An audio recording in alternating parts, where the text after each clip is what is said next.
ஜீவா என்ன spelling? GEVA. ஜிவிஏனா EVA. G இல்லனே ஜேனே. சாரி தனியா. நானே கன்ஃபியூஸ் ஆயிட்டேன். இல்ல இல்ல போயிருங்க, தப்பிக்காதீங்க. நீங்க சொல்லுங்க, ஜீவா ஸ்பெல்லிங் சொல்லுங்க. WEVA. ஜீவா அப்படின்னு வருமா? ஆமா. அவரோட ஸ்பெல்லிங் என்னன்னு கேளுங்களேன். JIIVA. என்னது? ஏன்பா ஜீவான் இருக்கு. ஜைவா. ஜெய்வான் இருக்கு. அப்பா, வேற சம ஜாவான் கூட நீங்க வச்சிருக்கலாம். வண்டி எடுக்காத சுத்தலாம். எதுக்கு ஜைவா? இந்த லொல்லு சபாஜி. ஆமா. இந்த லொல்லு சபாஜிவாவும் என்னையும் கன்ஃபியூஸ் பண்ணிக்கிறாங்க இன்டர்நெட்ல.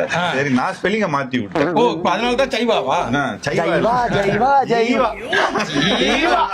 20 வருஷத்துக்கு முன்னாடியே சொன்னாங்க சார், இந்த மாதிரி உங்களோட நேம் வந்து யூனிக்கா இருக்கணும். அந்த சர்ச் ஹிஸ்டரியில வந்து என்னென்னமோ சொல்லிட்டு இருந்தாங்க. சரி, ஓகேப்பா, பேரை மாத்தி விடுங்கப்பா அப்படிங்கிற மாதிரி தான். இதனாலதான்டா ஊருக்குள்ள பாதி பேர் ஸ்பெல்லிங் மிஸ்டேக் பேரோடய சுத்தி இருக்காங்க. ஜோசியக்கார பார்த்து மாத்துறது இல்ல, இந்த அனலிட்டிக்கல் அவங்களால மாத்த வேண்டியது. மாற்ற மாதிரி கடைசியில ஜீவா மாதிரி பாவம் அப்பா ஃபீல் பண்ணாரு. ஜீவான்னு ஒரு பேர் வச்சப்பா, ஜெய்வான்னு மாத்திட்டியப்பா.